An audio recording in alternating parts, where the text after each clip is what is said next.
Hey everybody, Hunter, Fisher, Trapper, Trader, Guide, Scout, and Interpreter, and Country Cook here, Steve Hall. Welcome again aboard the beautiful Miss Sheila houseboat where we're doing a little cruising and cooking. Today I'm going to show you a great recipe for the kids. When you're out at hunting camp and kids are flying in and out and they're really hungry, fix them some venison sloppy joes. We started out, we browned 1 pound of venison burgers. Got it going in our skillet here. About medium-high heat. I like to cook just about everything on medium-high heat. Don't get it too fired up there.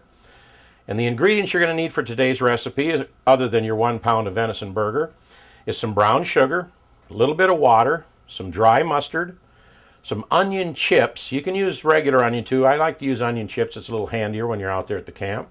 Some vinegar, some lemon juice, ketchup, and salt and pepper to taste. Now what we're doing today is we're making homemade sloppy joes. Don't go to the store and buy them cans of stuff. It's just so nasty. Some of that stuff tastes terrible. This will taste absolutely delicious. We got our venison hamburger in there to start with. So now we're going to add 2/3 of a cup of ketchup. Get that in there. Add a little bit of lemon juice.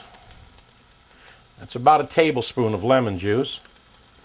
And it's also about a tablespoon of vinegar. Now I use apple cider vinegar. You can use whatever vinegar you have. We're also going to use a tablespoon of dry mustard. Or a half a tablespoon. You could cut that back a little bit if you want. About 1 or 2 tablespoons of onion chips, depending upon how many onions you like.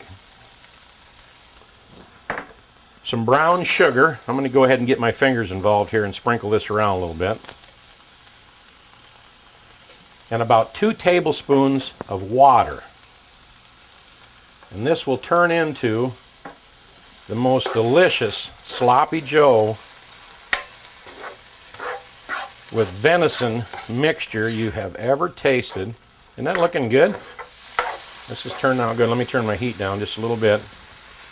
And once you get all those ingredients in there, you're going to want to salt and pepper this up to taste.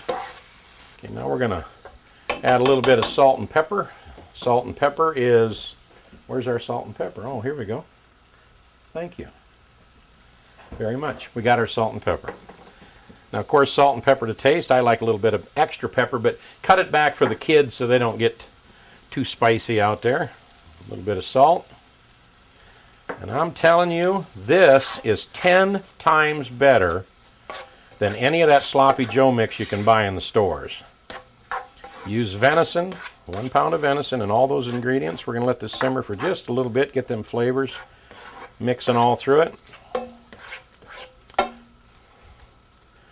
we're going to cover this up, and we're going to turn this real low and just let it warm up just for about 5 minutes, and we're going to have the most delicious venison sloppy joes you ever ate, and homemade. All right, our sloppy joe mix is done, ready to go.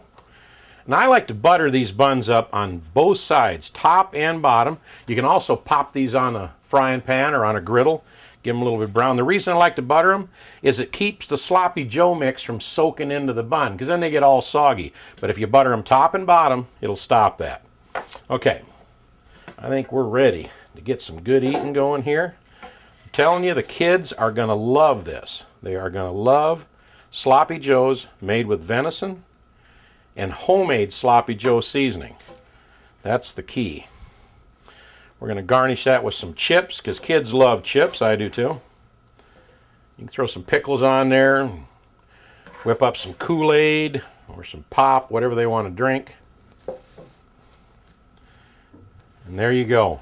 Venison, sloppy joes, and chips for your next hunting camp for the kids. This is a kid's recipe, so whip it up for them. And I'm a big kid, so I'm going to have a bite right now myself. This stuff is absolutely delicious. Try it on your next outing. And by the way, is this the best sloppy joe mix in the world? If it ain't, it ought to be. We'll see you next time. This is Steve Hall saying bye-bye. Hey everybody, thanks for watching Cooking with Shotgun Red. If you enjoy our recipes, become a subscriber to our cooking channel, and you'll be the first to know when a new recipe is posted. We'll see you next time, and don't forget to hit the subscribe button below. This is Shotgun Red saying thanks a lot.